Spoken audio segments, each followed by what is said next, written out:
We're going to stay breezy as we head through the rest of your day and into the night for that matter. Overnight low temperatures falling into the 30s to the west, 30s and low 40s though to the east with more cloud cover and rain developing especially after midnight and going into your day on Wednesday. The farther toward and east of I-29 you go, the more likely you are to see rain for Wednesday. Farther west, a few morning showers toward Aberdeen, mainly dry West River. We'll talk about the rest of your forecast coming up, but until then, first at 4 starts right now. Live from KELOLAND Media Group. KELOLAND News, first at 4. Coming up, how you can help the Hamilton County authorities solve some recent hunting violations. Plus, where authorities in Nebraska found World War II-era ammunition. And why fluoride is added to water. Good afternoon, and thanks for tuning in to First at 4. I'm Don Jorgensen. And I'm Kelly Volk. President-elect Donald Trump has selected South Dakota Governor Kristi Noem as his next Secretary of the Department of Homeland Security. Noem would take over the agency as two key immigration hardliners, Stephen Miller and Tom Homan, are slated to serve in senior roles, showing Trump is serious about his promise to crack down on immigration pledges. Noem would oversee everything from U.S. Customs and Border Protection, Immigration and Customs Enforcement, the Federal Emergency Management Agency, and the U.S. Secret Service. We're going to have a closer look at the pick tonight on KELOLAND News. Just coming into our newsroom, a former Watertown teacher and coach is headed to prison for raping a student. 33-year-old Jordan Backen having sexual contact with a 15-year-old while they were out of town for tournaments. He made a plea deal and admitted to one count of rape in June. This afternoon, a judge sentenced him to 10 years behind bars. KELOLAND's Jordan DeSmit was at the Brookings County Courthouse for today's sentencing and will bring us a full report tonight on KELOLAND News. Sioux Falls police are investigating gunshots in the southeastern part of town over the weekend. Police say it happened on 57th Street near Veterans Parkway around 7:30 Sunday night. Officers believe a road rage incident broke out between people in two cars on the street. Police say the driver in a gray pickup pulled a gun and began shooting the other car. The victim had said that somebody may have cut off somebody else, but that was pretty sketchy details with that. So it was something that happened when they were driving, and then the suspect ended up firing his gun at the victim. The car was hit several times, but no injuries were reported. Police say officers are looking for the man who fired the gun. Police say it does not appear that the drivers know each other.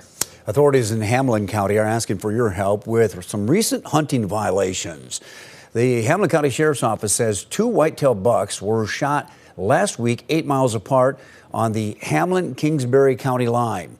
Authorities say that the first happened the night of November 3rd. The buck was shot in the spine. It was paralyzed until the morning. The second was shot on the night of November 9th.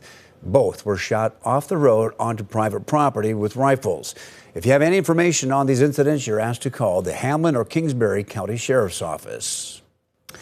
Well, let's get to our weather. I think the wind is turned on today. Only one word to describe today's weather: windy.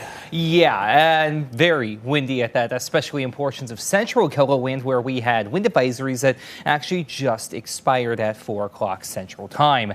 And nobody really has been able to escape the wind. It's been one of those blustery days regardless of where you are. We'll actually start out in the hills this time around. There's lead from our camera at the summit of Terry Peak. Always one of my favorite views. 44 north wind at 10 miles per hour. One of the calmer locations considering the alternative, which is, well, what we have here in Sioux Falls. Blue skies, it's beautiful out there, but it's also 52 degrees with the southeast wind sustained at 22 miles per hour. We're in the 50s in many locations, even 60 for Pierre and Winter, 61 toward Valentine, 55 out in Rapid City. Spearfish, though, at 46, 50 Watertown as well as Brookings, 55 in Yankton. And while, we've been able to get into the 50s in many locations, that wind really has been cutting through. And when you have wind speeds like this, it's no wonder. 15 to 25 miles per hour sustained in many locations with gusts over the last hour or so, anywhere from 30 to 40 miles per hour in many locations, even a recent gust of 46 miles per hour over in the Mitchell area. We'll stay breezy as we head through the night and even into your day tomorrow for that matter. So you will want to plan accordingly in that regard. We'll also have rain to deal with, especially near and east of I-29 in southeastern and even northeastern KELOLAND for that matter. So you will want to also monitor that. The closer to the James River Valley you go, lesser opportunities for rain, mainly in the morning. You're drier in the afternoon. Out west, we're going to be looking at a mainly dry day on Wednesday. Decent amount of sunshine, but also a decent amount of wind as temperatures do take a small step backward in a few areas. We'll talk about the rest of your 7-day forecast, which features another chance for rain later on, coming up as we head through the hour. Thank you, Adam. Authorities in Nebraska say World War II era ammunition was found in a home in the southern part of the state last week. Nebraska State Patrol shared this photo of the ordnances. Beatrice police were called to the home on Thursday after the resident had died. Around 40 rounds of ammunition were found. Officials say all of them were inert. Nebraska State Patrol says authorities respond to dozens of similar situations. Well, the water you drink might be different after the next president takes office. Robert F. Kennedy Jr. is expected to have a spot in the new Trump administration. And he wants the public water systems to remove fluoride. Why is fluoride added to tap water? Jeff Wagner with our CBS affiliate in Minneapolis explains the benefits and why some want it taken out. Brushing your teeth when we start and end the day healthy, and in between those times, drinking a glass of tap water, especially in Minnesota, can do the same. Is it constantly being added? As long as we're making water, yes. Justine Rowe is the water quality supervisor at St. Paul Regional Water Services. And we are mandated by Minnesota State statute to add fluoride to the drinking water. Fluoride, shown here in crystal form, is a mineral naturally found in fresh and salt water, but in much of the U.S., a tiny amount more is added at water treatment plants to help prevent tooth decay. Every day, bacteria in our mouths create acid, which remove minerals from a tooth's enamel.